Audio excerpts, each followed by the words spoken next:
जिस उम्र में ज्यादातर युवा एक सरकारी नौकरी के लिए सालों तक तैयारी कर रहे होते हैं, उसी उम्र में एक लड़की ने ऐसा कारनामा कर दिखाया जिसे सुनकर बड़े बड़े टॉपर्स भी हैरान रह गए। ना कोई महंगी कोचिंग, ना किसी बड़े शहर का सहारा, सिर्फ मेहनत, अनुशासन और खुद पर भरोसा। और इसी भरोसे ने उसे एक ऐसी ऊंचाई पर पहुंचा दिया जहां तक पहुंचने का सपना लाखों युवा देखते हैं। लेकिन आखिर इस लड़की ने ऐसा क्या कर दिखाया जिस एक अदद नौकरी के लिए लाखों करोड़ों युवा दिन रात कर देते हैं? क्या आप सोच सकते हैं कि कोई ऐसा भी हो सकता है जो एक या दो नहीं बल्कि एक के बाद एक 19 सरकारी परीक्षाएं क्रैक कर दे, वो भी बिना किसी महंगी कोचिंग के, सिर्फ सेल्फ स्टडी से। नमस्कार, आप देख रहे हैं खुशखबर और आज मैं आपको मिलवाने जा रही हूं छत्तीसगढ़ की रहने वाली चारू पांडे से, जिनकी सफलता लाखों युवाओं के लिए प्रेरणा बन गई है, जिन्होंने महज 23 साल की उम्र में वो इतिहास रच दिया है जिसे सुनकर खुद महामहिम राष्ट्रपति द्रौपदी मुर्मू भी हैरान रह गई। अब उन्हें राष्ट्रपति भवन में सम्मानित किया जा रहा है। आइए जानते हैं छत्तीसगढ़ की इस बेटी की संघर्ष से सफलता तक की पूरी कहानी के बारे में। चारू छत्तीसगढ़ की राजधानी रायपुर के पास बस एक छोटे से कस्बे तिल्दा नेवरा की रहने वाली है, जिन्होंने ग्रेजुएशन दुर्ग की हेमचंद यादव यूनिवर्सिटी से मैथमेटिक्स में की। माता पिता चाहते थे कि बेटी गणित में अच्छी है तो वो आगे चलकर प्रोफेसर या टीचर बने, लेकिन चारू के दिल में कुछ और ही चल रहा था।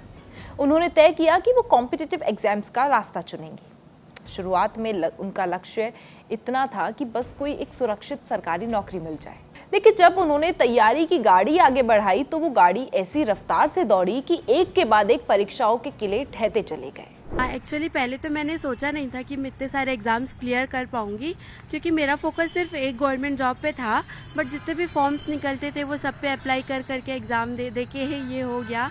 मैंने भी ये कभी इमेजिन नहीं किया था कि मुझे राष्ट्रपति जी से ये पुरस्कार मिलेगा। लेकिन दोस्तों, ये 19 शाबाशियाँ चारू को थाली में सजी सजाई नहीं मिली थी। इसके पीछे था एक कड़ा संघर्ष और खुद को तपाने की कहानी। जब चारू ने तैयारी शुरू की तो उन्होंने किसी बड़े शहर की बड़ी और महंगी कोचिंग का रुख नहीं किया। उन्होंने घर पर ही रहकर खुद से पढ़ने का फैसला किया। इस सफर का सबसे कठिन और टर्निंग पॉइंट वो 6 महीने थे जब चारू रायपुर के एक गेस्ट हाउस में अकेली रही।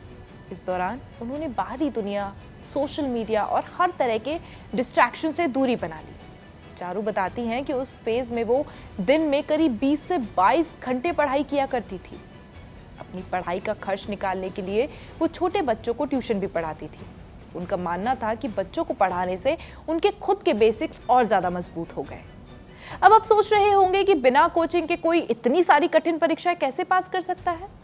यही पर आता है चारू का स्मार्ट वर्क। चारू ने इंटरनेट और टेक्नोलॉजी का बेहतरीन इस्तेमाल किया।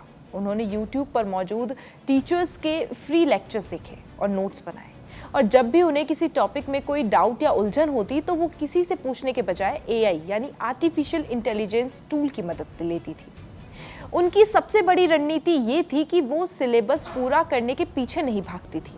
उनका कहना है कि आप चाहे जितना भी पढ़े, लेकिन वो इतना पक्का और सॉलिड होना चाहिए कि वहां से कोई भी सवाल आए तो वो गलत ना हो। अक्सर छात्र एक परीक्षा देने के बाद कई महीनों तक उसके रिजल्ट का इंतजार करते हैं और तनाव में आ जाते हैं, लेकिन चारू का माइंडसेट बिल्कुल अलग था। वो एक परीक्षा देती थी और तुरंत बिना समय गवाए अगले टारगेट में लग जाती थी। इसी पॉजिटिव सोच का नतीजा था कि उन्होंने परीक्षाओं की झड़ी लगा दी। उन्होंने जिन 19 सरकारी प्रतियोगी परीक्षाओं में सफलता हासिल की, उनकी लिस्ट देख बड़े बड़े एक्सपर्ट्स भी हैरान रह जाते हैं। इसमें एसएससी के top exams, SSC CGL, CHSL, MTS, GD, CPO, banking sector में IBPS PO, IBPS clerk, SBI PO, SBI clerk और तो और railway NTPC, group D, Delhi police और छत्तीसगढ़ सब इंस्पेक्टर भर्ती के एग्जाम्स शामिल हैं। आज चारू अपनी सबसे पसंदीदा और ड्रीम जॉब पर तैनात है। वो चेन्नई में कैग यानी controller and auditor general of India के ऑफिस में असिस्टेंट ऑडिट ऑफिसर के रूप में देश की सेवा कर रही हैं।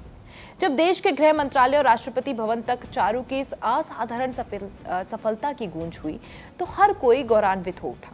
इस सफलता दिवस के मौके पर राष्ट्रपति द्रौपदी मुर्मू खुद चारू पांडे को राष्ट्रपति भवन में प्रतिष्ठित at home award of gold medal से सम्मानित करने जा रही है। एक छोटे से कस्बे की लड़की के लिए देश के सबसे बड़े भवन में ये सम्मान मिलना पूरे छत्तीसगढ़ और देश के लिए गर्व का पल है। देखिए, अगर एसएससी का देखेंगे तो हम किसी में टॉपिक कम, किसी में ज़्यादा ऐसे होती है। सबसे ज़्यादा मुझे एक्स्ट्रा पढ़ना पड़ा बैंकिंग के लिए, तो रात के मैं 2-3 घंटे एक्स्ट्रा बैंकिंग के लिए देती थी कि क्योंकि देखिए मैं बताई कि मैं मैथमेटिकल बैकग्राउंड से हूँ, मुझे मैथमेटिक्स पे बहुत इंटरेस्ट था। तो मैं बैंकिंग का मुझे क्वेश्चन सॉल्व करने पे अच्छा लगता था, इसलिए मैं बैंकिंग का प्रिपरेशन रात को 2 से 3 घंटे बैठ के उसके क्वेश्चन सॉल्व करती थी। ओवरऑल कितने घंटे पढ़ना पड़ता था? देखिए, पहले मैं मतलब ऐसे फिक्स नहीं होती थी, 19 घंटे 20 घंटे, मतलब जितना टारगेट रहता था एक दिन में उतना मैं फिनिश करती थी। मतलब पढ़ाई एक पैशन जी, रहा है। हाँ जी, मतलब आप एक टारगेट सोच के रखेंगे कि मुझे ये इतना सिलेबस इतने देर में मतलब कंप्लीट करना है। जैसे कि सिलेबस का कुछ टॉपिक्स आपने चूज़ किया कि ये एक दिन में मुझे ख़त्म करना है, अब वो एक दिन में जितना भी टाइम लगेगा वो मैं ख़त्म करके ही स्टॉप करती थी पढ़ाई। आज चारू देश के करोड़ों युवाओं और एस्पिरेंट्स को सिर्फ एक ही संदेश देती है, असफलता से कभी मत डरो। अगर नाम पहली मेरिट लिस्ट में नहीं आया तो दूसरी में जरूर आएगा। बस खुद पर भरोसा रखो, धैर्य रखो और सही दिशा में लगातार मेहनत करते रहो, क्योंकि मौके कभी खत्म नहीं होते। चारू की इस अद्भुत और ऐतिहासिक कामयाबी पर पूरा देश उन्हें सलाम कर रहा है। खुश खबर के आज के एपिसोड में बस इतना ही। ऐसे ही पॉजिटिव और इंस्पायरिंग वीडियो के लिए देखते रहिए हमारा ये शो। नमस्कार।